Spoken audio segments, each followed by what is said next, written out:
이슈 털어주는 남자 김종배입니다.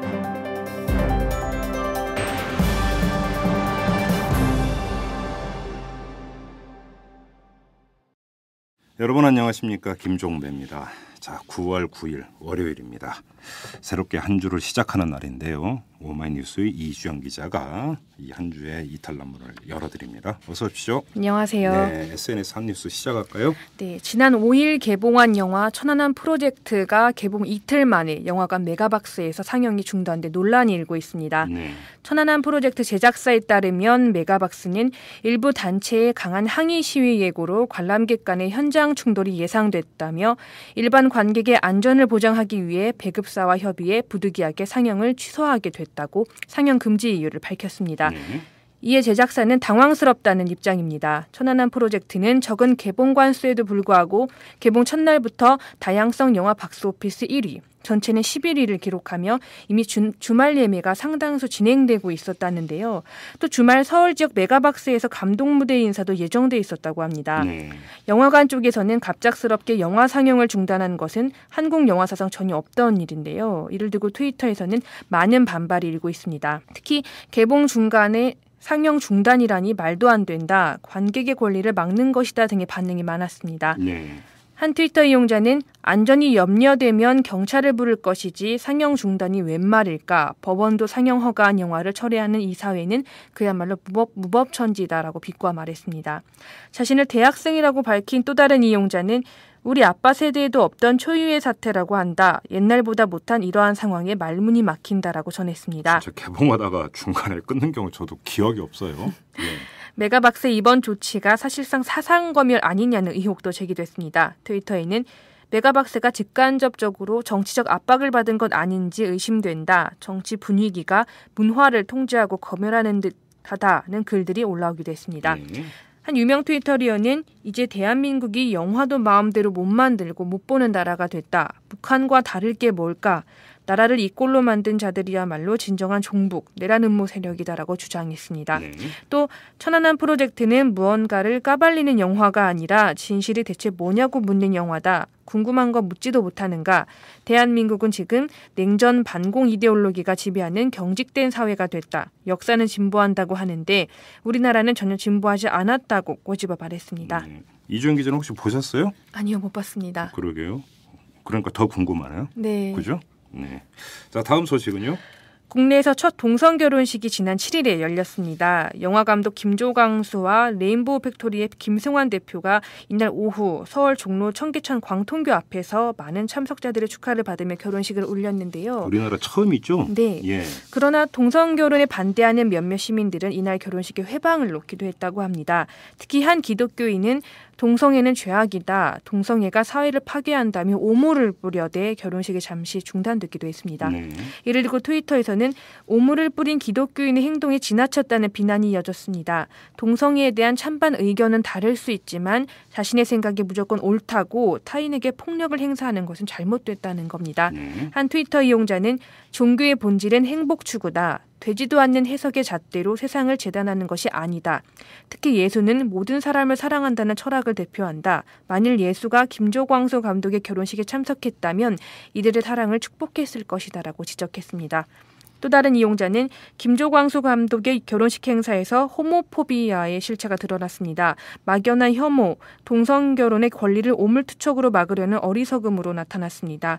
이와 같은 행위는 범죄이자 폭력이라는 것을 우리 사회가 인식해야 합니다라고 강조했습니다. 어쨌든 김조광수 감독 부부는 이날 결혼식을 무사히 마쳤는데요. 한 유명 트위터리어는 이번 공개 결혼이 동성애자들에 대한 편견과 차별을 타파하고 성적 지향에 관계없이 누구나 법적으로 결혼을 보장받고 행복을 추구할 권리를 누릴 수 있는 계기가 되기를 바라봅니다라고 기대했습니다. 네, 알겠습니다. 자, 여기까지 하도록 하겠습니다. 수고하셨습니다. 감사합니다. 우리라이프 상조 영업사원 홍대리입니다. 우리라이프 상조는 신설 상조회사입니다. 사장님께 팟캐스트 방송에 광고하자 했더니 진보 매체라 탄압받을지 모른다며 걱정이십니다. 그래서 영업사원인 제가 직접 나섰습니다. 제 돈으로 광고하고 우리라이프 상조를 알려드립니다. 저희는 신설 상조회사로 부실한 상조회사의 모범이 되기 위해 저희 같은 신선한 방송인 팟캐스트 방송을 선택했습니다. 더불어 함께 살아가고자 하는 우리라이프 상조 1600-3267 1600-3267 팟캐스트 방송과 함께하는 우리 라이프 상조입니다.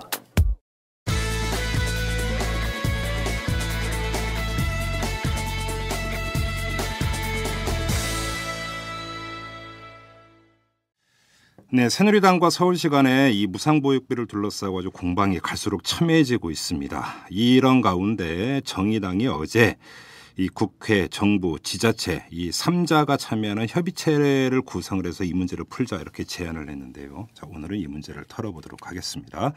정의당의 정책위 의장을 맡고 있는 박원석 의원을 전화로 연결합니다. 여보세요. 네, 안녕하세요. 예, 안녕하세요. 자, 먼저 사실관계부터 좀 몇 가지 확인을 하고 넘어가는 게 좋을 것 같습니다. 지금 무상보육비, 네. 이 보육비가 중앙정부하고 지방정부의 분담률이 어떻게 되어 있습니까? 그게 좀 이제 지방자치단체 재정자립도 상태에 따라서 네. 차등 분담을 하는데요. 예. 이 같은 경우에는 그 국고 보조율이 예. 중앙정부가 보조해주는 비율이 예. 20%에서 50%까지입니다. 예. 지금 서울시 같은 경우가 이제 대표적으로 그 재정 부담이 굉장히 큰 경우인데 네. 서울시는 중앙정부로부터 20%의 국고 보조밖에 못 받고 있고요. 예. 나머지 지방자치단체들은 대체로 한 50%까지 차등해서 받고 있습니다. 그럼 이게 이제 그 재정 자립도에 따라서 중앙정부의 지원 폭이 달라지는 거네요? 네, 그렇습니다. 그러면 일단은 뭐 좀 이 관련 문제를 최대한 간명하게 하기 위해서 서울시로만 한정해서 한번 얘기를 좀 풀어가 보죠. 네. 그런데 지금 정부나 새누리당 같은 경우는 20%가 아니라 42%를 지원하는데 뭔 소리냐 이렇게 주장을 하고 있지 않습니까? 그렇지 않습니다. 그 서울시 같은 경우에는 네. 20%를 지원을 하고 있고요. 그건 예. 아마 평균 얘기하는 걸 거고요. 예. 지금 국회에 그 영유아보육법 개정안이 보건복지위원회를 통과해서 그 법사위에 계류 중인데 통과가 안 되고 있습니다. 그 내용이 뭐냐면 예. 현행 그 영유아 보육 사업에 대한 국고 보조율을 20에서 50%로 예. 그 보조금 지급에 관한 법률에서 하고 있는 것을 40에서 70%로 영유아 보육법에 넣어서 바꾸자. 중앙정부 부담폭을 늘리자 이거죠, 간단히. 그렇죠. 예. 이게 이제 국회 보건복지위원회에서도 의결이 됐고 예. 국회 지방재정특위라는 게 그 활동을 했었습니다, 작년에. 예. 국회 지방재정특위에서 예. 작년 11월 19일 날 영유아 무상보육 국고보조율 인상에 관한 결의안을 채택을 합니다. 예. 그 결의안 채택에도 보면 40에서 70%로 인상하자. 그 내용이 이제 법안에 명시가 돼서 보건복지위원회를 통과했는데 이게 법사위에서 새누리당과 기획재정부의 반대로 예. 여전히 법안이 통과되지 못하고 계류 중인 그런 상황입니다. 그러면 상임위원회에서 보건복지위원회에서 통과될 때는 새누리당 입장은 어떤 것이었습니까?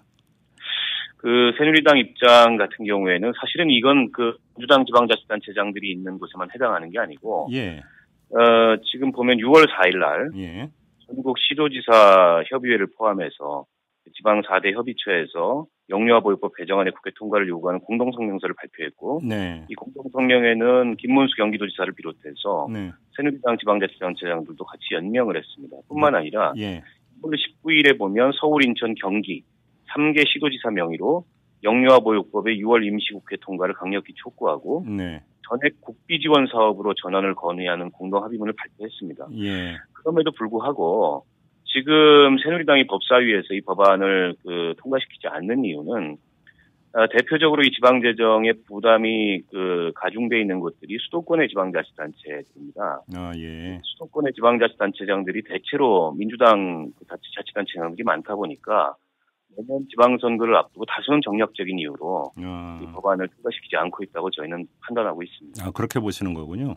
그러면 예를 들어서 이제 이 한수 이남으로 내려갈 경우에는 국고 보조가 상당히 이루어지기 있기 때문에 이 재정 부족이라고는 문제가 당장 현실화되는 건 아니라는 거고요. 꼭 그렇지는 않습니다. 지방 같은 경우에는 50% 국고 보조를 받더라도 지방 재정의 자립도 정도가 굉장히 낮기 때문에 어려움이 있을 수 있습니다. 다만 보육 지원 대상이 되는 무상 보육 지원 대상이 되는 아이들이 아무래도 지방보다는 서울 수도권에 많이 있기 때문에 서울 수도권 자치단체들의 부담이 크다고 볼 수 있습니다. 그렇죠. 아무래도 일례로 작년까지는 소득 하위 70%에 대해서만 무상 보육을 했었습니다. 그게 이명박 정부 때까지 정책이었고요.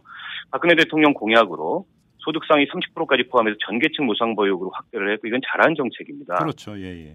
근데 문제는 여기에 대한 재정적 대비가 없었다는 거죠. 서울시 같은 경우에는 이렇게 소득 상위 30%로 늘리니까 네.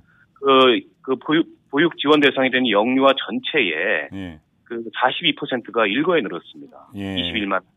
그럼으로 인해서 2012년에 5,474억 원이었던 재정 부담이 2013년에 1조 656억 원으로 더블로 두 배가량 확대를 한 거죠. 네. 그로 인해서 서울시가 추가로 부담해야 될 액이 3,711억 원이 늘어났습니다. 자, 근데 여기서 일단 하나 좀 가르고 갈게. 네. 국고 보조율이 있고 국고 보조 기준율이 있다면서요? 국고 보조율과 국고 보조 기준율이 세부적으로 예. 어떤 그 차이를 갖는지에 대해서는 복잡한 문제인데 예. 지금 보면 현행 20에서 50% 이게 이제 이 국가 보조 사업 전반에 관해서 규율하고 있는 그 보조금 지급에 관한 법률에 명시된 내용인데요.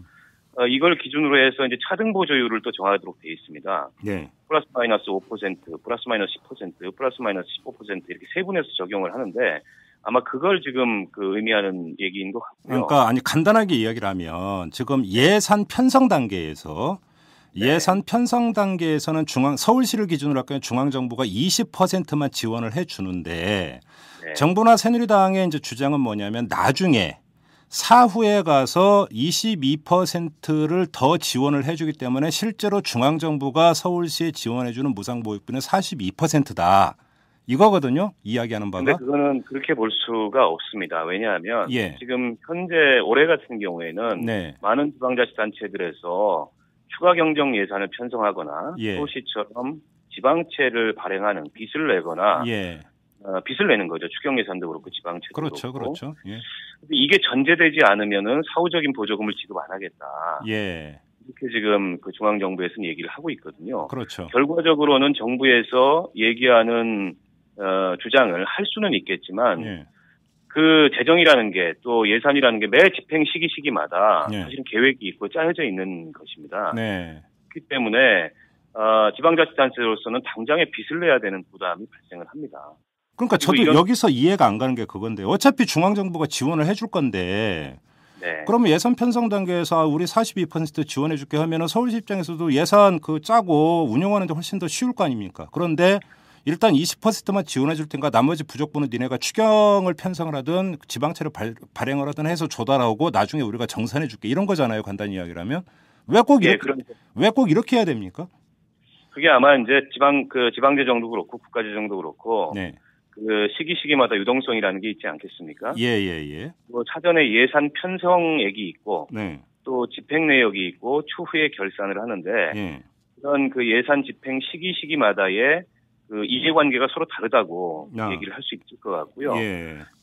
뿐만 아니라 지방자치단체들에서는 이에 관해서 국가지원사업 전액 국가지원사업으로 환원하는 것이 맞다 이렇게 얘기를 하고 있습니다. 보육이라는 문제는 보육이라는 문제는 지역별 격차가 있어서도 안 되고 예. 또 부모의 소득 수준에 따른 격차가 있어서도 안 되고 예. 서비스 질의 격차가 있어서도 안 되는 게 원칙입니다. 그렇죠. 그렇기 때문에 이 지방의 재정 상황에 따라서 일시적으로라도 보육이 중단되는 사태와 같은 것을 방지하기 위해서는 이 사업은 교부금이나 보조금 형태로 지방자치단체를 통해서 할 게 아니고 중앙정부의 재정사업으로 그리고 대통령 공약으로 시행하는 사업인 만큼 전액 국고사업으로 하는 것이 바람직하다. 그러니까 지자체 부담은 아예 제로로 만들고 전부 중앙정부에서 지원해야 된다.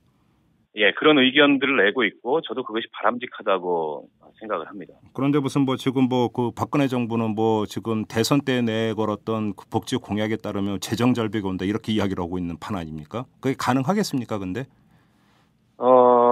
사실은 지금 공약 가계부 발표된 이후에 과연 공약 가계부 이행을 위한 재원 마련이 가능할지에 대해서 여러 가지 문제들이 제기가 되고 있습니다. 네네네. 지난 정부 때 워낙 감세도 많이 했고, 네.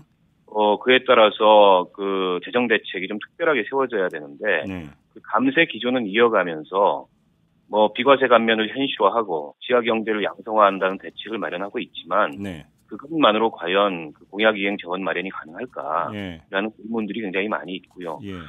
특히 보육 영역 같은 경우에는 과거에 비해서 복지 서비스가 크게 확대됐고 재정 부담이 크게 확대된 영역인데 마땅히 이에 따른 원활한 재정 대책을 수립했어야 된다고 봅니다. 그런데 이게 이미 작년부터 그러니까 100% 전계층 무상보육이 시행되기 이전인 작년부터 지방자치단체의 재정 고갈로 인한 보육 대란의 우려들이 있어왔던 사안이거든요. 전계층 무상보육으로 확대를 하면서 그에 따른 대책을 좀 분명하고 촘촘하게 정부가 세웠어야 되는데 그런 대책이 결여됨으로 인해서 이게 중앙정부와 지방정부 간의 책임 떠넘기기와 같은 양상으로 정치권에서 다소는 무의미한 정치 공세를 하는 그런 양상으로 나타나고 있고 부모들은 굉장히 불안한 상황에 있습니다. 저 얘기가 나온 김에 한번 이 점을 여쭤보겠습니다. 지금 이명박 정부에서도 문제가 됐던 게 복지 항목의 상당 부분을 지자체한테 떠넘겨버려가지고 문제가 된 적이 있었습니다. 자, 그러면 이 복지 중에서 어떤 게 그러면 중앙정부 차원에서 전국적 단위로 시행이 돼야 되는 것이고 어떤 거가 지자체별로 시행될 수 있는 것인지에 대한 사회적 합의와 큰 대원칙이 있어야 되는 것 아니겠습니까? 네, 그렇습니다. 사실은 전 국민을 대상으로 한 그 복지는 국가가 책임지고 즉 중앙정부가 책임지고 집행하는 것이 맞다고 생각합니다. 지금 기초노령연금 같은 경우에도 기초노령연금법에 따라서 지방자치단체가 일부 기초노령연금액을 부담을 하고 있는데 그 보조율은 자치단체에 따라서 40%에서 90%까지 차등 보조를 합니다. 근데 이 경우에도 특히 이제 지방 좀 낙후한 지역 같은 경우에 이 저소득층 노인들이 많음으로 인해서 대상자가 상대적으로 많은데 이 지방자치단체의 재정은 굉장히 또 열악하고 10%나 20%만 자치단체가 부담하게 되더라도 그것이 굉장히 큰 부담으로 돌아오거든요. 근데 이건 우리 사회의 모든 일정 소득 이하의 노인들을 대상으로 한 그런 어떤 사업이기 때문에 이런 사업 같은 경우에는 국가가 책임지고 담당하는 것이 맞고요. 다만 이 보육을 예로 들자면 지방자치단체가 해야 될 역할은 그런 재정적 책임이라기보다도 관리의 책임을 져야 된다고 생각합니다. 지금 국민 무상보육을 한다고 하더라도 부모들 입장에서는 보육료 이외에 들어가는 추가 비용들이 굉장히 많습니다. 그렇죠. 비용, 또 실습 비용 이런 추가 비용들이 많아서 이게 과연 무상보육인가에 대한 여러 가지 의문들이 제기되는 점이 있고요. 뿐만 아니라 각종 사건 사고가 끊이지 않습니다. 보육시설에서 안전사고, 또 급식, 또 심지어는 학대 이런 일들이 일어나지 않습니까? 이런 것들이 일어나지 않도록 지방자치단체에 분명한 관리 책임을 지어주고 그 관리 책임을 다하지 못했을 경우에 그에 대해서 페널티를 줄 수 있는 그런 방식으로 제도가 좀 바뀔 필요가 있다는 생각이 들고요. 단적으로 출산 장려금 같은 경우만 놓고 보더라도 그 지방자치단체별로 지원폭이 달라가지고 빈익빈 부익부 현상이 발생을 하게 되죠. 위장 전입도 상당히 많다고더만요. 그것 때문에. 그런 경우에는 사실은 이게 이 복지제도의 큰 전제라고 할 수 있는 제도 운영에 있어서의 형평성, 평등성 문제에 결함이 발생하는 것이기 때문에 지금 이 복지재정을 분권화해서 지방자치단체와 중앙정부가 대부분 매칭 형태로 사업을 진행을 하고 있는데 그 전반에 대해서 제고할 필요가 있다고 생각합니다. 알겠습니다. 자, 그러면 지방정부 같은 경우는 무상보육비 같은 경우는 전액 중앙정부에서 부담하는 게 맞다고 주장을 하지만 그래도 현실적 타협책으로 나온 게 영유아 보육법 아닙니까? 그래서 중앙정부의 몫을 40에서 70%로 늘리자. 이게 이제 타협안이었던 거잖아요. 그런데 이게 지금 법사위에서 막혀 있다면 지금 정의당 같은 경우는 국회, 정부, 지자체가 참여하는 3자 협의체를 만들어서 여기서 협의하자고 했지만 법사위에서 그냥 풀면 되는 문제 아닙니까? 우선은 영유아 보육법 개정은 빠른 시일 내에 그렇게 처리되는 것이 바람직하고요. 그렇다 하더라도 여전히 남는 문제들이 있습니다. 제가 앞서 말씀드렸듯이 지금 부모들이 믿고 맡길 어린이집이 굉장히 부족합니다. 예를 들어서 부모들 선호도 1위는 국공립 어린이집입니다. 그렇죠. 국공립 어린이집이 전체 지금 보육 대상 아동을 기준으로 차지하는 비율은 불과 10%가 안 되거든요. 그렇기 때문에 이 3자 협의체를 구성한다면 영유아 보육법 조속한 통과를 비롯해서 무상보육 예산의 중앙지방 간 합리적인 재정 분담 방안 논의를 해야 될 것이고 첫 번째로요. 두 번째로는 이 보육시설 인프라와 관련된 국공립 어린이집 확대 방안을 차제에 논의해야 된다고 생각합니다. 두 번째로는 여전히 부모들이 보육의 질, 서비스의 질에 대해서 많은 불안감들을 갖고 있습니다. 특히 3대 불안이라고 할 수 있는 급식 안전, 시설 안전, 그리고 어린이 학대 예방 이 문제에 대해서 보장할 수 있는 그런 방안을 마련해야 된다고 생각합니다. 뿐만 아니라 이 과정에서 이제 원칙이 중요한데요. 제가 앞서도 말씀드렸지만 지역 간 격차가 없어야 되고 부모 간의 소득 격차에 따른 어떤 차별이 없어야 되고 서비스의 질 격차가 없어야 된다고 생각합니다. 아이들한테 그 최고의 보육 서비스를 제공할 수 있어야 되고 이 미래의 자원인 아이들을 키우는 문제는 사회 전체의 책임입니다.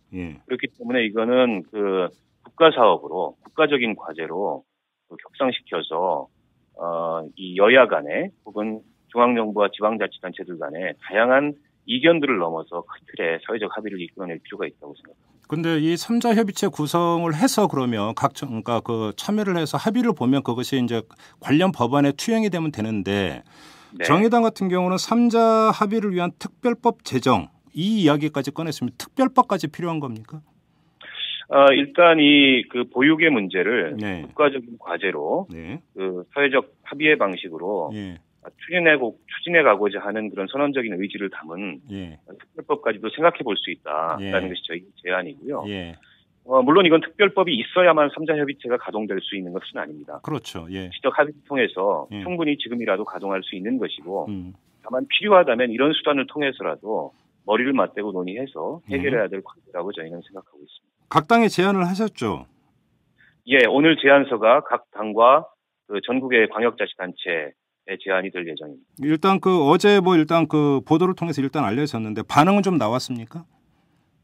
아직은 반응들을 보이지 않고 있고요. 다만 이 문제에 관해서 서울시도 그렇고 새누리당도 그렇고 대토론을 열어서 시시비비도 가려보고 해법을 찾아보자라는 의견을 내놓고 있기 때문에 그 대토론회부터 출발점이 될 수 있지 않을까 저는 보고 있습니다. 지금 3자 협의체 같은 경우 근데 아까 박원석 의원이 진단한 바에 따르면 이 영유아보육법이 그 국회 법사위에서 꽉 막혀 있는 이유가 새누리당이 내년 지방선거를 겨냥을 해서 정책 논리를 펴고 있기 때문이라고 진단을 하셨는데 이러면 지금 키를 쥐고 있는 정부나 새누리당이 여기에 응할 가능성이 별로 없어 보이는데요. 어떻게 보십니까?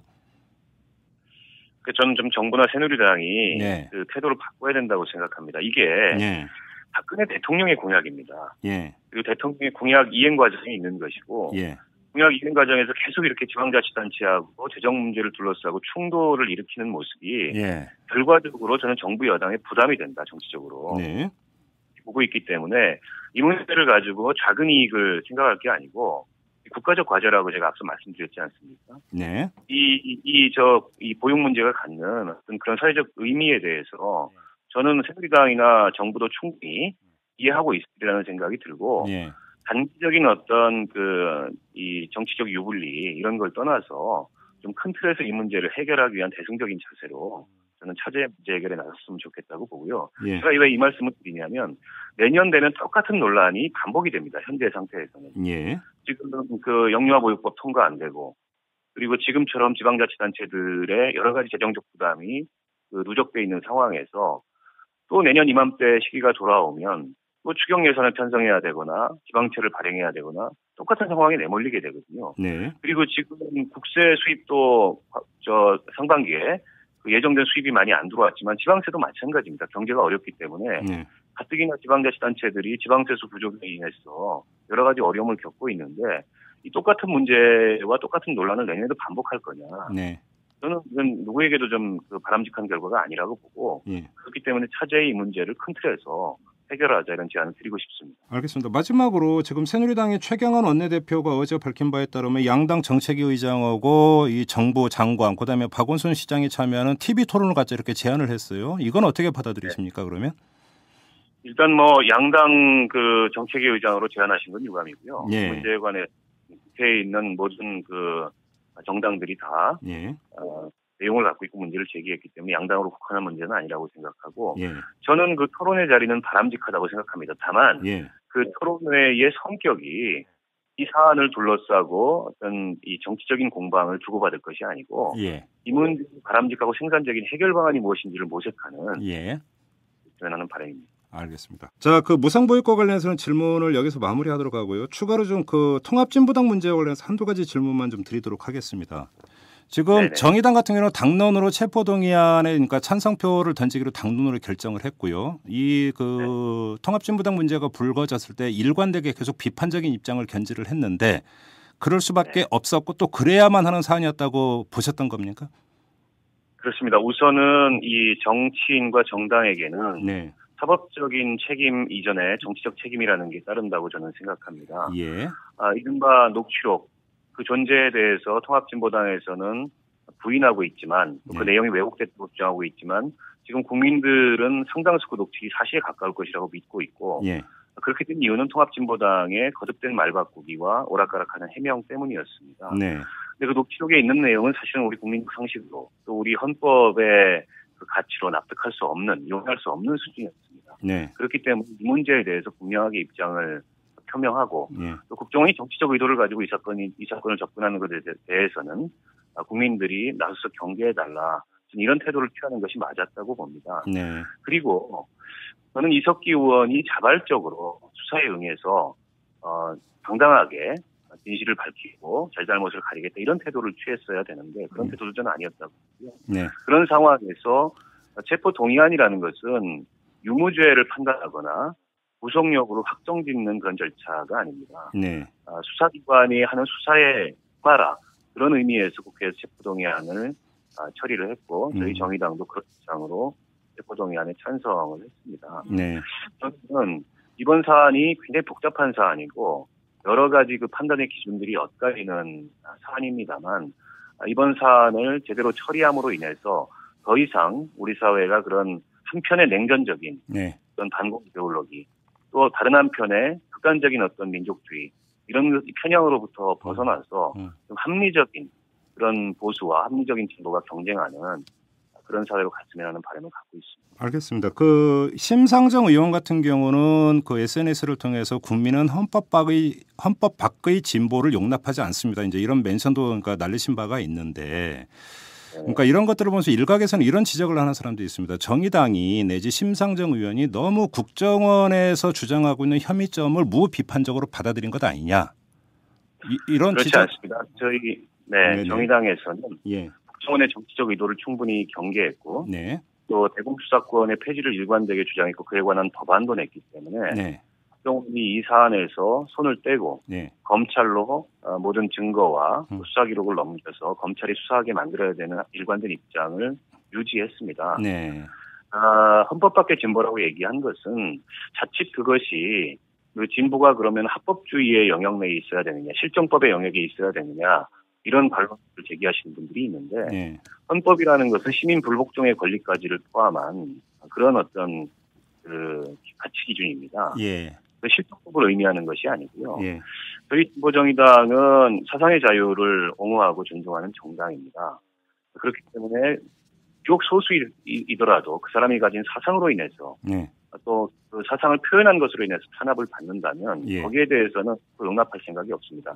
다만 녹취록에 담겨있는 이석기 의원이나 그 사건 관계자들이 했던 발언은 우리 헌법이 가지고 있는 이 사상의 자유의 범위를 넘어서고 있다. 사상의 자유라는 것도 다른 사람의 자유를 해하거나 다른 사람의 그 인명이나 신체나 생명을 해하는 자유까지는 허용하지 않고 있습니다. 그런 건 사상의 자유가 아닙니다. 근데 폭력적인 방법으로 전쟁 상황이 돌아온다면 폭력적인 방법으로 거기에 호응하겠다는 그런 발상은 저는 사상의 자유로서 보호할 수 있는 것이 아니라고 생각합니다. 알겠습니다. 여기까지 듣도록 하겠습니다. 고맙습니다. 이슈 털어주는 남자 김종배입니다. 냉철한 분석, 깊이 있는 통찰로 우리 사회 현안을 털어드립니다.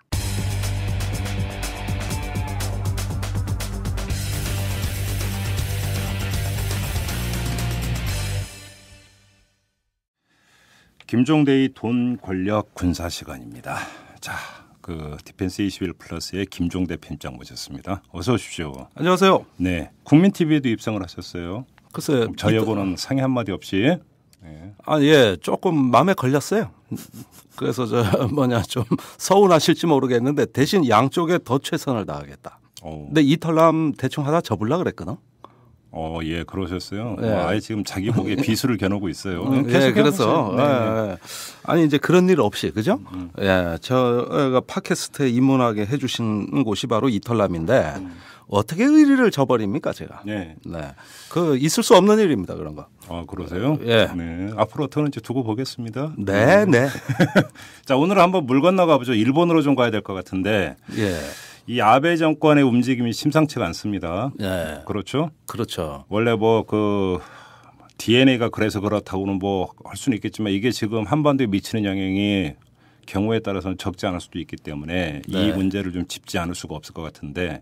자, 일단 좀 기초 사실관계부터 좀 우리가 조금 공부를 하고 가죠. 일본은 자위대 아닙니까? 자위대? 예, 자위대죠. 자위대라고 하는 개념은 어떻게 이해를 해야 되는 개념입니까? 그러니까 영어로 셀프 디펜스. 그죠? 예, 스스로 지키는 군대. 그러니까 전수방위라 그래 가지고 이렇게 외국이 쳐들어오면은 그 일본 어떤 그 앞에서부터만 이래 방어하는 거예요. 예. 나가서 공격하는 나라가 아니라고. 그러니까 이제 그 다른 나라에 대한 침략은 아예 원천적으로 배제가 되고 예, 원천적으로 오로지 자국이 공격을 받을 때에만. 그러니까 대외 정책의 수단으로서 이 교정권을 영원히 포기한다는 이 평화헌법 구조죠. 그렇죠. 예, 그렇게 해서 이제 군대를 보유하지 않는다. 네. 이래 있고 그럼 자위대는 뭐냐?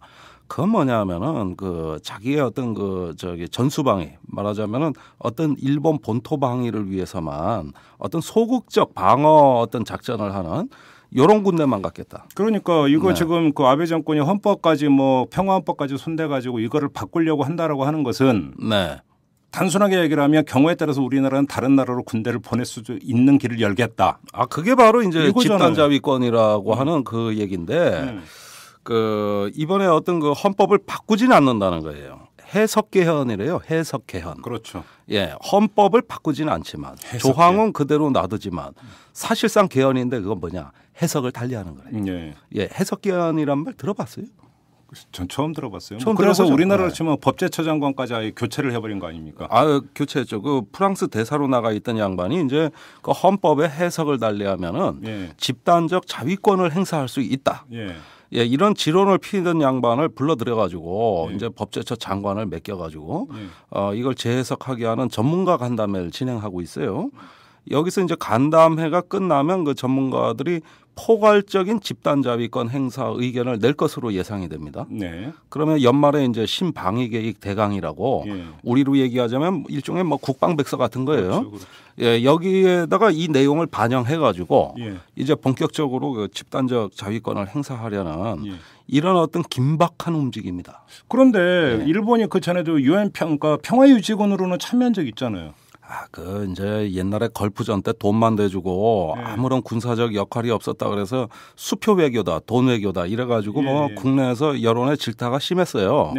그다음에 이제 평화유지군이라는 것도 뭐냐면 어떤 작전 지휘권을 갖고 어떤 그 적과 교전하는 의미의 어떤 하나의 무력이 아니고 말하자면 후방의 병참 지원이라든지 군수 지원 이런 어떤 그 소극적인 역할에 머물러 왔죠. 그러면 그 지금의 평화헌법 체제에서 그거는 용인이 되는 거라고 봐야 되는 거였습니까? 아니 이제 집단 자위권을 행사한다는 것은 그 이런 어떤 그 외국을 공격할 수 있는 포괄적 권한을 확보한다. 예, 이게 이제 교정권을 손에 움켜쥔다 이거예요. 쉽게 얘기하자면은. 예, 그거는 이제 해석 개헌을 통해서 이루어진다고 말씀을 드렸고. 아니 제가 여쭤본 거는 평화유지군의 경우를 기초로 해서 하면은. 예를 들어서 적과의 교전은 하지 않더라도 군대를 외국으로 파병하는 것은 그러면 지금의 평화헌법 체제에서도 가능하냐 이 얘기입니다. 아니 가능하죠. 그렇습니까? 예, 그러니까 그 여태까지는 어떤 군수 또는 지원 분야 이런 거에서 소규모 파병을 해왔다면은 이제는 정식 군대를 파병할 수 있는 거죠. 그렇습니까? 네. 그러니까 전투병을 파병할 수 있는 거죠. 전투병도 파병하고요. 자, 여기에는 몇 가지 이제 그 결정적인 변화가 있습니다. 해외 파병 중요하죠. 어떤 그 일본의 동맹국이 공격을 받았을 때 군사적으로 지원할 수 있다. 그렇죠. 이것이 이제 해외 파병인데 그 가장 주된 타겟은 대만 사태하고 한반도 사태예요. 그렇죠. 예, 이 두 개에 개입할 수 있느냐 없느냐. 이제 있다는 쪽으로 가고 있는 거고. 두 번째는 군대를 파병하지 않아도 일본에서 그 북한의 핵미사일 기지를 때릴 수도 있는 거 아닙니까? 그렇죠. 예, 멀리서 미사일 뻥뻥 쏴서 그죠? 예. 이게 요번에 거론이 됐다고. 그래서 7월에 나온 방위계획대강 그 중간 보고서에서 미사일 방어 대책을 강화한다 그랬어요. 이것이 그 북한을 구체적으로 지목하진 않았습니다. 그러나 미사일 방어에 대해 가지고 가장 지금 급박한 위협은 북한이란 말이에요. 그런데 그 종합적인 대책을 강구한다는 것 중에 하나가 그 미사일 기지 타격입니다. 그러니까 날라오는 미사일을 요격하는 거 말고, 우리가 요즘 뭐 우리도 그런 얘기 하고 있어요. 적극적 억제라 그러면서 북한 핵미사일 기지를 선제 타격할 수 있냐 없냐 이런 얘기가 나오는데 이게 사실상 암시됐다. 이것도 굉장히 지금 그런데 뭐 그렇게 뭐 집단적 자유권이라는 애매하고 그 어려운 용어로 씁니까? 그냥 교정권. 네. 그냥 이렇게 쓰면 되는 거 아니에요? 그거는 뭐냐면 유엔 헌장에 나와 있기 때문인데. 유엔 현장 51조에 보면은 그 모든 주권 국가는 자위권과 집단 자위권을 갖는다고 돼 있어요. 유엔 헌장에? 유엔 헌장에. 집단 자위권이라는 게 그럼 어떤 개념입니까? 그러니까 집단 자위권은 말 그대로 자기를 방어하는 다른 권한이고. 우리나라를 침공하면 당연히 자위를 해야 되는 거니까. 그런데 집단 자위권은 이게 뭐 말 그대로 모여서 한다는 의미가 뭐냐 하면은 그 자기가 공격받지 않는다 하더라도 자기의 동맹국이 공격을 받았다 이거예요. 그러니까 동맹국이 공격을 받으면 그것도 자위의 개념에 포함을 시킨다. 그렇지. 그래가지고 거기에다가 이제 군사 지원을 해줄 수가 있다. 이게 일종의 어떤 집단 안보의 일종이라고. 그래서 집단적 자위권이다. 그렇죠. 혼자 하면 자위권이고 같이 하면 집단 자위권이에요. 쉽게 얘기하면 이래요. 자, 그러면 그 일본이 집단적 자위권을 행사할 수 있는 빌미가 되는 곳이 바로 한반도고 대만이다. 그렇게 봅니다. 자, 그러면 대만 같은 경우는 일본이 어떻게 그 개입해 들어갈 수가 있는 겁니까? 이제 그 대만 사태가 벌어진다는 건 뭡니까? 이제 중국과 대만 간에 어떤 그 분쟁이 발생한다는 뜻 아니겠어요? 자, 미국은 이제 대만을 자기의 어떤 핵심 방어 지역으로 설정하고 있기 때문에 대만에서 사태가 벌어지면 반드시 개입한다는 게 미국의 정책이죠. 그러면 그 미국의 동맹국이 일본이죠. 그러면은 일본에 다수의 미군 해공군 기지가 있고 병창 기지가 있잖아요. 잠깐만요. 그러면 미국과 일본이 지금 그 동맹 관계니까 그럼 또 미국이 동맹 관계를 맺고 있는 다른 나라도 역시 일본한테는 다 동맹이 되는 겁니까? 그러니까. 그럼 뭐 전 세계 다 걸쳐 있네. 그러니까 보라니까. 이게 전 세계 어느 분쟁이든 개입할 수 있는 정책이라고. 포괄적 집단 자위권이라 그러면은 제가 한 가지 예를 들게요. 지금 시리아 심각하죠. 그렇죠. 미국이 시리아 공격한다 만다 지금 뭐 초읽기에 들어간 것처럼 돼 있죠. 이걸 제일 먼저 지지 표명하고 나선 게 일본이야. 그러니까 만약에 미국이 시리아 공격하면 적극 지지하겠다. 사전 동의를 해주고 있어요 지금. 개입하겠다는 뜻이에요. 그러면은 이게 뭡니까? 그런 것들에 미국의 어떤 그 전 세계 어떤 군사 전략을 뒷받침해주면서 글로벌 차원에서 뒷받침해주면서 일본은 집단적 자위권을 움켜쥐겠다는 속셈이에요. 그러니까 이게 다 연결이 돼 있는 거라고. 이게 지구상의 어느 분쟁이든 말이죠. 그 미국의 동맹국이 하는 일이라면 우린 동맹국을 지원한 거다. 우리가 분쟁한 것이 아니라. 이렇게 포괄적인 해석의 여지를 남겨버려요. 근데 국제적으로 동맹의 동맹은 내 동맹이다. 이게 성립이 됩니까? 상호든가 그 뭐 예를 들어서 조약을 맺거나 이래야만 그게 그 상호 동맹 관계가 형성이 되는 거 아닙니까? 이게 동맹론의 아주 그 복잡한 측면을 또 이게 강조하시는데 사실 아까 말씀하신 게 맞아요. 전 세계 미국의 동맹국이 없는 데가 어디냐? 그러니까. 전 세계 60개국의 미군이 배치돼 있습니다. 그러면 뭐 지구상의 웬만한 나라에 다 가 있는 거지. 뭐 적대국만 빼놓고는. 5대양 6제도에 다 걸쳐 있는데. 그렇죠. 다 걸쳐 있고. 뭐 유럽도 핵심 이익이라 그러고 아시아도 그렇다 그러고. 그다음에 뭐 아프리카에 요즘 뭐 눈 뜨고 있고. 중동이야 뭐 미국에 또 사활적 이해가 걸려 있고. 그럼 도대체 미국의 이익이 안 걸려 있는 데가 어디야? 그러니까 60개국이나 파병해 놓지. 그죠? 그런데 이런 미국이 가장 우선적인 동맹이 되고 이제 그 이렇게 전 세계에서 분쟁을 하잖아요. 그럼 일본이 협조할 수 있다는 건 그건 어디든지 이런 뜻이 되는 거죠. 그래서 제가 보기에는 뭐 동맹의 동맹까지 다 이렇게 집단 안보를 한다는 뜻은 아니지만 미국이라는 패권 국가, 이 중심 국가가 있는 이상 그 개입의 범위는 미국과의 동맹만으로도 글로벌 차원으로 확대될 수 있다는 겁니다. 근데 아까 이제 그 집단적 자유권이라는 개념이 유엔 헌장에서부터 나온다고 했잖아요. 자, 그러면 유엔의 해석은 집단적 자유권이 행사가 될 수 있는 게 동맹의 동맹도 집단적 자유에 포함이 되느냐라는 겁니다. 그런데 그렇게 너무 확장하면은 이 집단적 자위권이라는 게 또 무한대로 확장이 돼가지고 최말이 그러니까 이제 그런 것보다는 어떤 일본이 설정하고 있는 동맹국이라는 게 있죠. 하긴 뭐 국제관계에서 사실은 종이에 담겨 있는 글귀가 뭐가 중요하겠습니까? 모든 게 힘으로 그렇죠. 가는 거지 뭐 사실. 이해관계가 힘으로 가는 거지. 이해관계 힘에 또 아주 어떤 현실주의적인 어떤 말씀을 하시네. 저는 항상 현실주의자예요. 자 그러면 미국 같은 경우는 그럼 지금 일본의 움직임이 불감청 고소원, 그지? 미국 입장에서 당연하죠. 그렇죠. 당연하죠. 그냥 팔짱 끼고 뒤에서 구경만 하면서 흐뭇한 미소만 날리면 되는 이런 겁니까? 당연하죠. 우선은 미국 입장에서는 제일 중요한 핵심 전략이 지금 어떤 중국을 해칭한다. 즉 중국 견제란 말이에요. 그렇죠. 그런데 미국이 힘이 모자라요. 지금 미국이 항모 11대 중에 한 대 도태시켰어요. 이제 10대 갖고 있는데. 역시 또 돈 없어서. 그중에 6대가 벌써 30년이 넘은 늙은 항공모함이라고. 이제 어떤 2020년, 30년 넘어갈수록 이 전력이 그대로 유지될지 의문시돼요. 그랬을 때 이제 이 힘의 공백을 동맹과의 협조로 메꾸겠다는 게 미국의 보관이라고. 그렇죠. 그래서 중국을 견제하겠다는 거예요. 그죠? 그렇죠. 그러면은 일본하고 중국하고 가까워지는 걸 바라겠느냐 안 바라겠느냐? 아니죠. 미국의 어떤 패권 질서에 들어오길 원하는 거죠. 지금 얼마 전에 한국도 마찬가지예요. 박근혜 대통령이 중국 가가지고 환대받았다 그래요. 그래가지고 한중 외교 성과 또 난리 났어요. 그런데 지금 미국은 한중 관계가 언제 깨지냐 이것만 기다리고 있다고.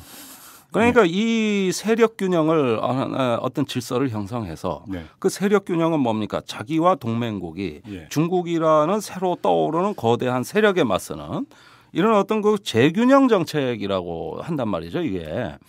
그러니까 이건 일본을 갖다가 앞세워 가지고 자기 꼬봉으로 그죠? 이제 미국은 뒤에 있지만은 앞에 부두목들이 필요하잖아. 그 부두목급의 어떤 간부 양성을 한 것 중에 하나가 일본. 저 남쪽으로 내려가면 호주가 있다고. 그렇죠. 이게 아시아에서 두 개의 축이에요. 이른바 남방삼각. 남방삼각, 북방삼각. 그렇죠. 그래가지고 이게 양수레바퀴라고 볼 수가 있고. 부두목 밑에 또 이제 협조자들이 있다고. 이제 조직원이 되겠죠. 꼬붕입니까 그러면? 그렇죠. 그러니까 필리핀, 말레이시아, 베트남, 한국, 등등 이 말라카 해협에서부터 우리 서해에 이르는 이 국가들 있잖아요. 요거를 중국 견제 벨트로 묶겠다는 거 아니야, 그죠? 그렇죠. 근데 돈이 제일 많고 군사력이 제일 강한 게 일본이에요. 요 아시아 국가들. 자, 이제 미국의 고성은 좀 이따 더 집중적으로 짚어보도록 하고 일본의 자위대에 대해서 좀 들여다볼 필요가 있는데 일본의 지금 군사 규모가 세계 3위 아닙니까? 그렇죠. 이제 군비 지출 면에서 그렇죠. 3위라는 군비를 기준으로 하면 규모가 아니라. 그런데 지금 자위대 같은 경우는 거의 대부분이 장교 중심으로 편제되어 있고 유사시에 사병을 모집한다고 한다면 제가 어디선가에서 봤는데 군대 숫자가 200만인가까지 조달할 수가 있다면서요. 물론 이론적으로는 그렇습니다. 간부 중심으로 편제된 자위대는 어떤 전문성, 직업군인 위주로 다 편제가 돼가지고 유사시에 어떤 동원 체제가 완비된다면 당연히 어떤 대군으로서 돌변할 수 있는 이런 어떤 잠재력을 보유하고 있다. 이런 점에서는 우리가 예전부터 익히 알던 바죠. 그러나 물론 그것도 의문은 있습니다. 지금 일본이 어떤 대군을 동원할 수 있는 실질적 동원 체제가 돼 있냐. 우선 일반인들의 어떤 군사 훈련이 거의 없고요. 또 어떤 평소에 동원 체제라는 건 대단히 미흡하거든요. 그러니까 여기에 어디까지나 소수 정예군으로서 어떤 원거리에 있는 적을 갖다가 정밀하게 타격하거나 견제할 수 있는 이런 군대를 지향한다고. 현대전이 지상전 중심으로 가나? 쪽수관이라고. 그렇죠. 공중에서 때려 붓고 항모에서 그냥 부어버리는 이런 식인데. 그러니까 결국 일본이 가장 우세한 돋보이는 전력이 해상 전력이에요. 어느 정도입니까? 아니 우선 우리가 맨날 북한 잠수정 위협이 심각하다 그러지 않습니까? 그래가지고 해상 초계기 잠수함 잡는 비행기 이거 P3C라고 그러는데 이런 거 요즘 추가 도입도 하고 있지만 10대도 못 가졌었다고. 우리나라가. 근데 일본 70대. 왜? 뭐 엄청나죠. 예. 예, 전 세계 이지스함이 5개국밖에 없어요. 예. 그런데 일본이 제일 많이 갖고 있어요. 예. 그러니까 이런 어떤 거기에다가 얼마 전에 경항공모함 그 이즈모 진수식을 했죠. 예.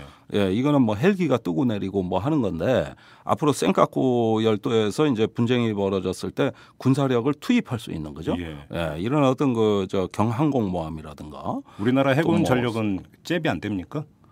우리 해군은 잽이 안 돼요. 네. 영화 한반도인가 그거 보면 독도 앞바다에서 일본 해상 자유대하고 우리 해군이 대치하고 뭐 이런 거 나왔는데. 그런 그 영화 그런 것도 있고 만화도 있고 많거든요. 예, 그런데 일본 잠수함이라든지 이런 수중 전력도 막강하고요. 예. 단지 그 외형적으로 성장했음에도 불구하고 우리가 일본 자위대에 의심을 하는 건 있습니다. 어떤 거요? 우선 실전이나 또는 그와 유사한 경험이 거의 없어가지고.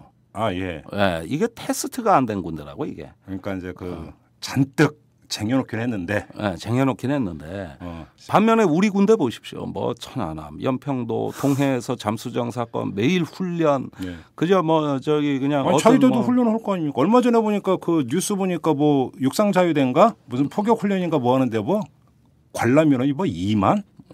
그랬어요? 예, 뉴스에 나왔어요. 그거 매년 하는 건데 올해 뭐 유독 뭐 사람들 몰렸다고. 유독 많이 몰렸다. 네.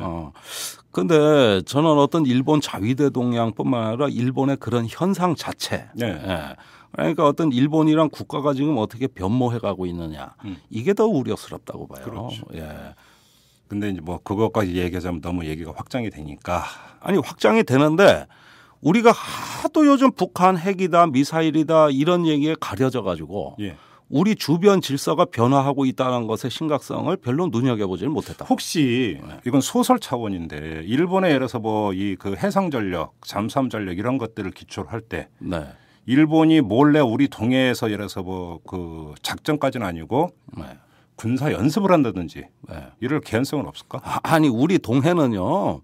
주변국 잠수함의 천국이고요. 매일 왔다 갔다 해요. 진짜요? 네. 우리 영해 안에서도? 우리 영해는 12해리니까 거기까지 올 필요가 없지. 예. 예, 거 가까이 왔다가 뭐 저번에 암초 어망에 걸려서 북한 잠수함도 왜 좌초돼가지고 96년, 99년 2번이나 우리가 잡았잖아요. 근데 잠수함이 어망에 걸려서 좌초한다는 게. 그러니까 우리 대비 태세로 잠수함을 잡아본 역사가 없다고. 아니 그러면 어민의 어망으로 다 잡았지. 동해서의 남해 그냥 어망을 쫙 깔면 어떨까? 그래 내 얘기가 그 얘기예요.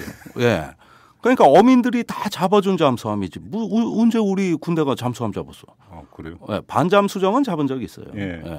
그런데 뭐냐면은 그 동해 그 영해 밖에서는 말이죠. 예. 우리 주변 4대 강국에 이제 그 저 잠수함이 한 500척 된다고 보고 있어요.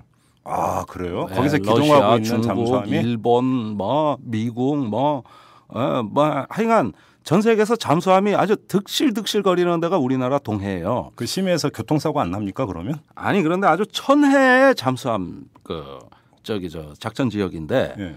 그 2개의 난류와 2개의 한류가 교차하는데 예. 이렇게 그 해류가 수시로 교차하면은 난류와 한류 중간에 무슨 콘크리트 벽 마냥 음파를 방어하는 자연의 막이 형성이 돼가지고 수직으로 쏘면 밑에 콘크리트 바닥 같아. 예. 거기에다가 그 풍부한 어종 고래 숨소리라든가 바닷개 그 버걱거리는 소리라든가 뭐라든가 소음이 심하고.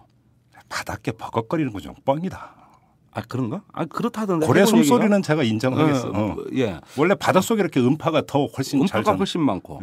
그리고 소용돌이 치는 여러 개 해류가 만나면은 수괴라는 게 형성되는데 말 그대로 물덩어리예요. 그래요? 예, 이 물덩어리가 물 속에서 물덩어리가 형성된다고. 예. 여기서 이제 정체불명의 또 음향이 나와요. 예.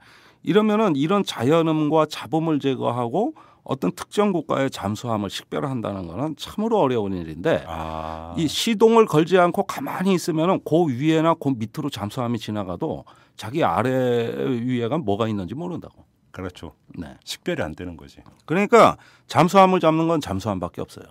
뭐냐 하면 같은 수심에서 이렇게 수평으로 음파를 쏴서 되돌아오는 거 있잖아요. 이걸 잡아야 돼요. 그러니까 잠수함 잡는 게 잠수함인데 우리 잠수함이 몇 대 되지도 않지만 사실은 왜 문제가 있냐 하면은 음파는 잡는다고.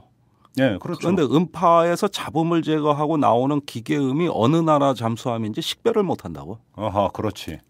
예. 이런 노하우는 미국이 갖고 있거든요. 아, 근데 그 기계음 갖고도 식별이 돼요? 그러니까 기술적으로 미국은 그 기계음 엔진에서 나는 소리를 듣고 예. 국적을 알아맞히는 거예요. 와. 예. 그래서 우리가 그 정보를 미국에서 빼내려고 무단해를 썼는데 이거 몰래 빼내다가 그 미국 해군에 근무 중인 우리 교포가 구속되는 사건이 있었죠. 90년대.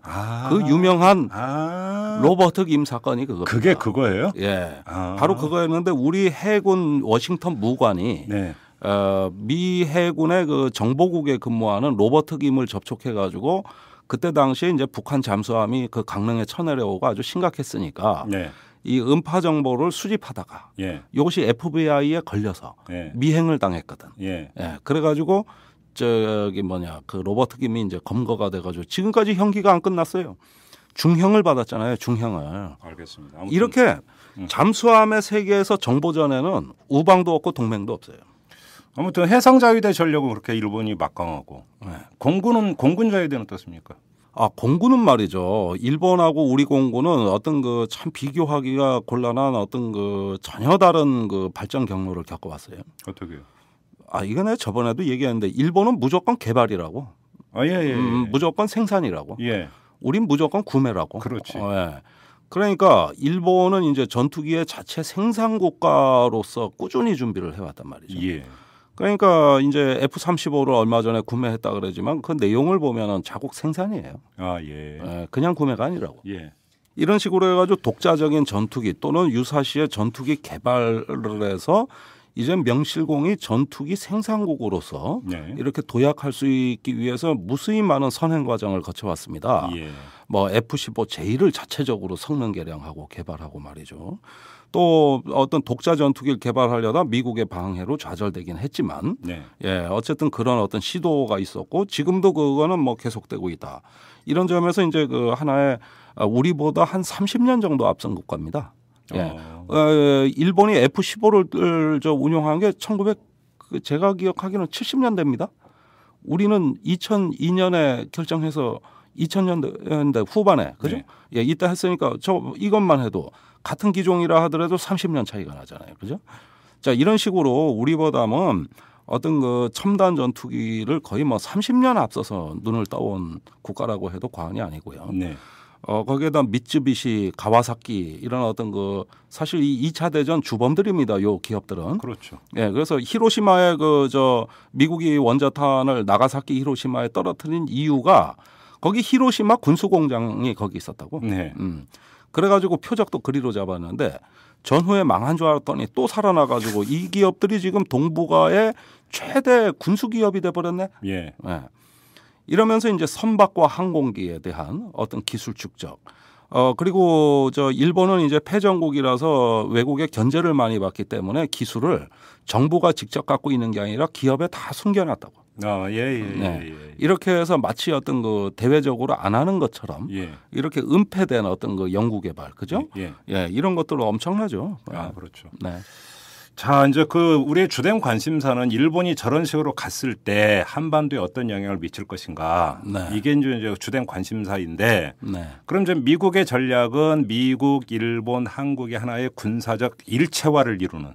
그렇죠. 이걸 지금 지향하고 있는 거 아닙니까? 맞습니다. 그것이 될 뻔했어요. 그러니까 지난 이명박 정부에서 한일 정보보호 협정이라는 걸 맺을 뻔했어요. 그죠? 그랬죠. 그거 우리가 막 지저대가지고 그죠? 결국은 그 좌절시켰던 거 아닙니까? 그런데 그것이 바로 그 최근에 나온 그 미국의 CRS 보고서에 의하면 그때 그 정보보호협정이 한미일 MD로 가기 위한 어떤 그 사전 그 절차였다는 얘기를 지금 하고 있습니다. 그러니까 지금 한미일이 이렇게 그 삼각동맹으로 묶이는 첫 번째 전략적 의제는 MD입니다. 이건 누가 뭐래도 미사일 방어. MD 체제를 공유하는 거죠. 그렇죠. 제가 전에 그 말씀 드린 적이 있어요. 북한이 미사일을 쐈는데 주일미군 사령관이 요격할 거냐, 주한미군 사령관이 요격할 거냐. 그렇죠. 미사일이 완행 열차도 아닌데 1, 2분 내에 판단해서 해야 되는데 지휘 체계가 따로 돼 있으니까 이거는 미사일 요격을 하는데 부적합한 체제 아닙니까? 그죠? 그렇죠. 지휘권이 통합돼야 되고 그렇죠. 미사일 시스템, 방어 시스템이 통합돼 있어야 된다. 제가 전에 그 말씀 드린 적이 있는데 그것이 미국과 일본 사이에도 있어요. 예, 이것이 미사일이 미국으로 가는 거냐, 일본으로 떨어질 거냐. 네. 이런 문제를 사전에 다 통합해 놓자는 거예요. 토의할 시간이 없으니까. 예. 자, 그럼으로써 MD가 앞으로 동북아의 한미일 간의 어떤 집단적 방위 시스템을 구성하는 핵심적인 어떤 그 견인차 역할을 한다. 네. 예, 이런 얘기 많이 드렸고. 예. 두 번째는 해상 협력입니다. 네. 예. 이제 그 동아시아에서 이제 주요 분쟁이 전부 연안 내지는 해상에서 발생하고 있어요. 이제 내륙에서 분쟁이 다 없어졌다고.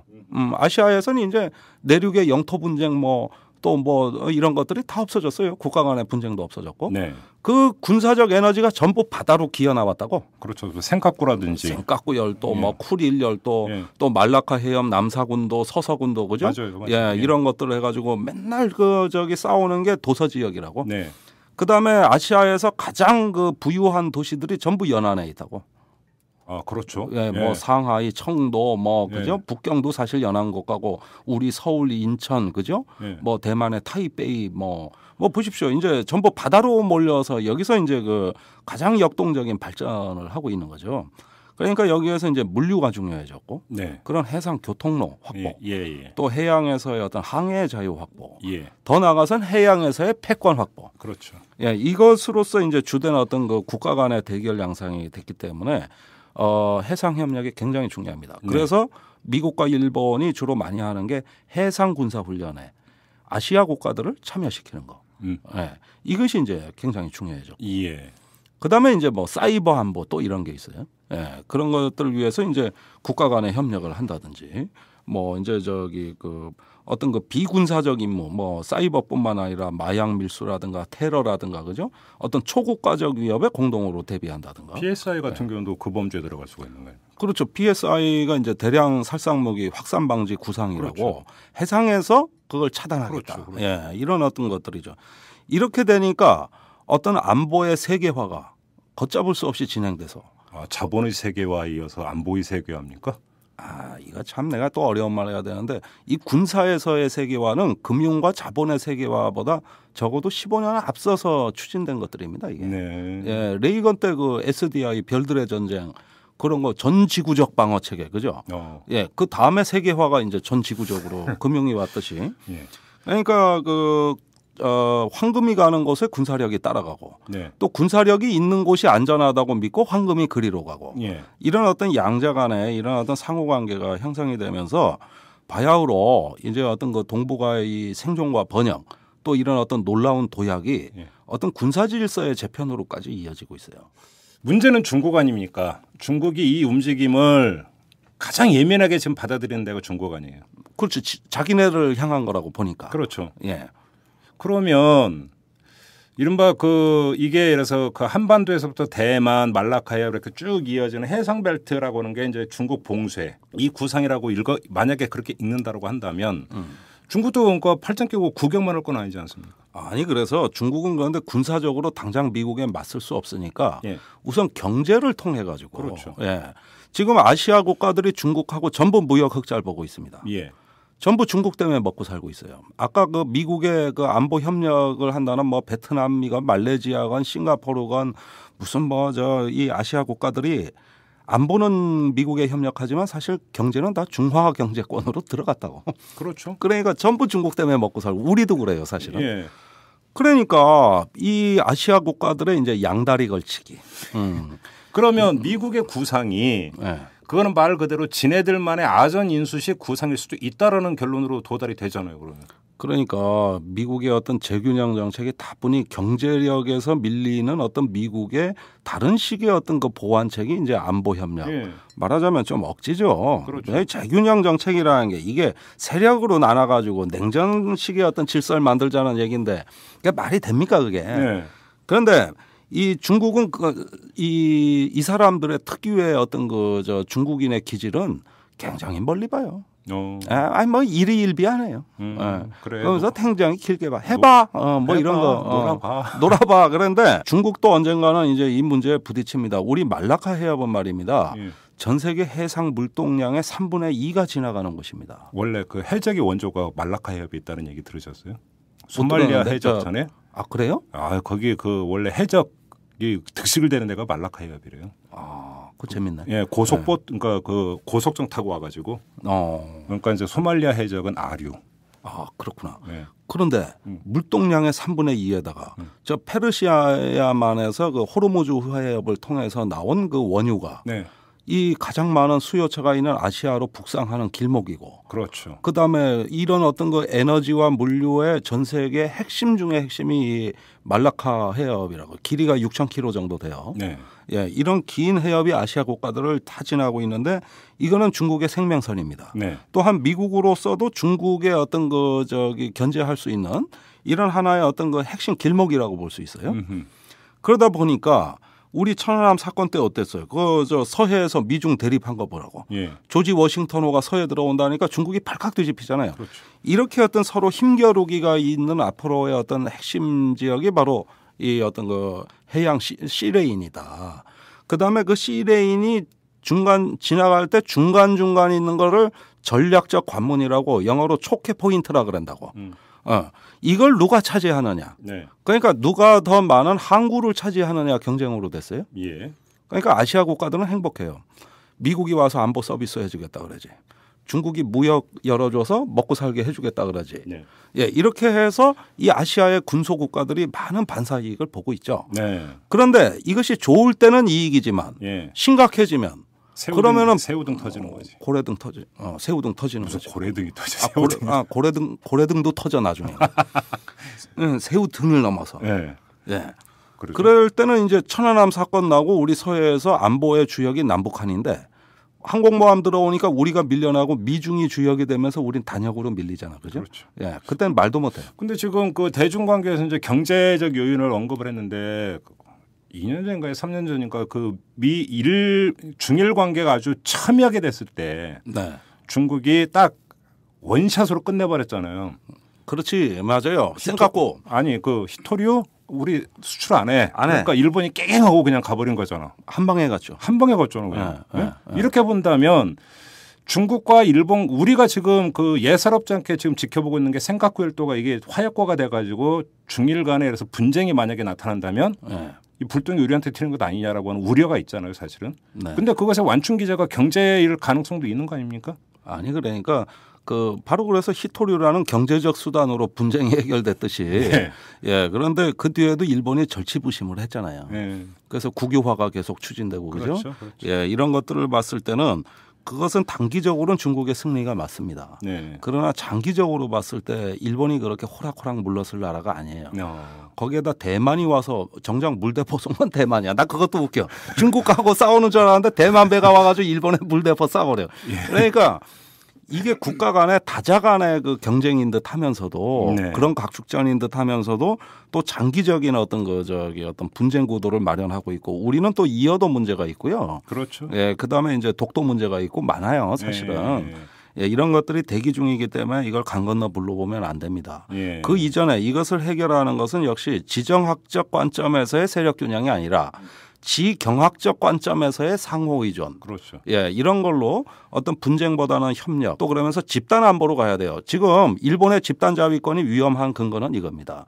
유럽의 경우엔 집단 안보가 나토로 돼 있잖아요. 그렇죠. 그 속에서 각자 기여를 한다고. 그런데 동아시아는 그게 없다고. 나토 같은 체제가 없어요.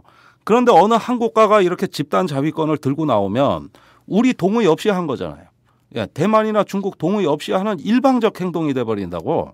이러기 때문에 이것이 현상을 타파하는 어떤 위험성이 매우 커지는 겁니다. 그러니까 제 얘기가 바로 그건데 아까 집단적 자위권 얘기를 하면서 했던 건데 결국은 그러면 일본이 우리나라는 아무 생각이 없는데 니네는 우리 동맹의 동맹이니까 우리가 감싸줄게. 그럼 그거에 대해서 우리 정부도 입장을 밝혀야 되는 거 아닙니까? 그 박근혜 정부가 아무 말이 없어요. 그러니까 입장 밝혀야지. 한마디도 안 해요. 우리 정부는 당연히. 아니 그 역사는 많이 얘기했는데 이 방위 계획이 어떻게 되는 거냐, 집단 자위권이 어떻게 되는 거냐에 대해서 우리 정부는 예의주시해요 지금 모두가. 그러니까 노땡큐든 뭐든 얘기를 해야지. 근데 보라고 북한 위협을 하도 강조하고 북한에 대한 혐오증을 확산시켜 놓으니까 일본의 이런 집단 자위권 논의에 대한 대응력이 소진돼 버린 겁니다. 그렇죠. 어떻게 보면 북한이 더 나쁜 놈이니까 일본에 저거라도 우리가 빌려서 그 일본의 저런 어떤 그 군사력이라도 빌려서 혹시 대북 방위에 도움이 되는 거 아니냐. 까놓고 얘기해서 우리 보수 세력이 생각하는 거 이런 거 아닙니까? 그러니까 말 안 하는 거지. 공론화가 될 필요가 좀 있습니다. 정치적으로라도 일본의 지금 어떤 아베 정권의 이 그 준동에 대해서 우리 정부가 이거는 뭐냐면 역사 문제가 아니잖아요. 역사 문제 플러스 현재의 그렇죠. 문제죠. 그럼 이거에 대해서 우리 정부가 정확히 입장을 밝혀야 되는. 그러니까 우리는 가만히 있는데 왜 지네가 나서기를. 우리 동의도 없이. 그러게 말이에요. 이런 걸 두고 이제 그 떡줄 사람은 생각도 안 하고 있는데 말이야. 근데 다 미국이 뒤에서 펌프질을 하기 때문에 그런 거예요. 미국 의식에서 아무 입장 표명을 안 하고. 우리도 미국 의식해서 표명 안 하는 거고. 네. 그런데 알겠습니다. 이제 마무리를 좀 해야 될 것 같은데 혹시 만화 중에 남벌이라는 만화 아세요? 재밌게 봤어요. 옛날에 우리 대학교 다닐 때 나왔던가? 이현세 씨가 아예 재밌어요. 그죠? 남벌, 일본 정벌. 나오죠. 남북이 손잡고 그 일본이 펄스 막을 쫙 깔고 기억나십니까? 최근에 이원호 씨도 신동아에 비슷한 거 연재했어요. 그러니까 다들 저기. 언젠가는 이 우리 안에 내재되어 있는 민족주의적 유전자, 우리는 하도 외세 침략을 많이 받았기 때문에 언젠간 남북이 민족주의로 해서 이 어떤 외세와 싸운다는 이런 어떤 그 로망이 있죠. 그러니까 로망은 있는데 지금 오늘 이야기한 것에 비키추에서 보면은 택도 없는 얘기. 택도 없는 그냥 만화적 상상력. 좋게 표현해서. 이래서 귀하하고 나하고 코드가 맞아. 왜 또 뭐가 좀 얘기가 되잖아 이거. 왜 또 이렇게 외교적 발언을 또 마무리하고. 알겠습니다. 아무튼 이 정도는 하죠. 네. 고맙습니다. 고맙습니다. 여러분은 지금 10만인 클럽 회원 김승현이 후원하는 김종배의 이슈 털어주는 남자를 듣고 계십니다. 분노와 절망의 시대, 우울증 치료제가 필요하세요? 정치 때문에 시민들이 웃는 그런 세상을 바라세요? 변화하는 서울과 서울 시민의 삶. 정치가 즐거울 수 있다는 희망의 증거를 만나보세요. 오연호가 묻고 박원순이 답하다. 정치의 즐거움 오마이북.